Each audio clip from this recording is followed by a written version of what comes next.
नमस्कार आदर शिकवतो, राग नाहीसा करतो. नमस्कार अहंकार मिटवतो, नम्रता शिकवतो. नमस्कारामध्ये शीतलता आहे, प्रेम आहे, अनुशासन आहे. नमस्कार केल्यामुळे अनेक समस्या सुटतात. म्हणून आजच्या कथेमध्ये आपण नमस्काराचे महत्त्व जाणून घेणार आहोत.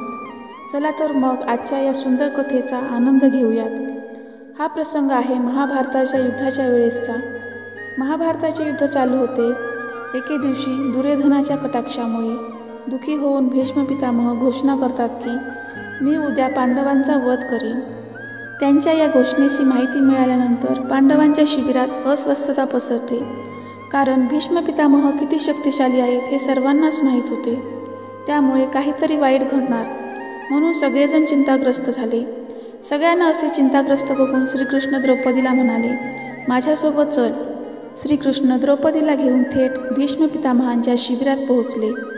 श्रीकृष्ण शिबिराच्या बाहेर उभे राहिले आणि द्रौपदीला म्हणाले, आत जा आणि भीष्म पितामहाला नमस्कार कर.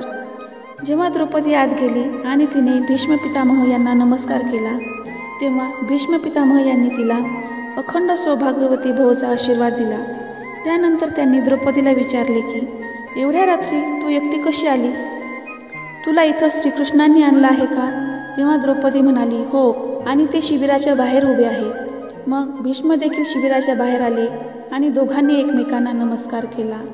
तेव्हा भीष्म म्हणाले, माझ्याच शब्दाला माझ्याच दुसऱ्या शब्दाने तोडण्याचे काम फक्त श्रीकृष्णच करू शकतात. त्यांच्यातील संभाषण झाल्यावर शिबिरातून परतत असताना श्रीकृष्ण द्रौपदीला म्हणाले, तू एकदा जाऊन भीष्म पितामह यांना नमस्कार केल्यामुळे तुझ्या पत्नींना जीवनदान मिळाले. जर तू रोज भीष्म, धृतराष्ट्र, द्रोणाचार्य यांना नमस्कार केला असता आणि दुर्योधन, दुःशासन यांच्या पत्नींनी पांडवांना नमस्कार केला असता तर हे युद्ध उद्भवलेच नसते. कथेचे तात्पर्य इतकेच की सध्या आपल्या घरात अनेक समस्या आहेत. त्यांचे मूळ कारण हेच आहे की कळत नकळत आपल्याकडून वडीलधाऱ्यांकडे अनेकदा दुर्लक्ष होते. घरातील मुलं आणि सुना यांनी जर रोज घरातील सर्व मोठ्यांना नमस्कार करून त्यांचा आशीर्वाद घेतला तर कदाचित कोणत्याही घरात कधीही भांडणं होणार नाहीत. वडीलधाऱ्यांनी दिलेले आशीर्वाद हे ढालीसारखे काम करतात. त्यांना कोणतेही अस्त्र शस्त्र भेदू शकत नाही. जर प्रत्येकाने ही संस्कृती जपली तर पृथ्वीवर स्वर्ग निर्माण होईल हे मात्र नक्की. व्हिडिओ आवडला तर लाईक करा, शेअर करा आणि चॅनलला सबस्क्राईब करायला विसरू नका. पुन्हा भेटूयात अशी सुंदर कथा घेऊन. तोपर्यंत जय श्रीकृष्ण.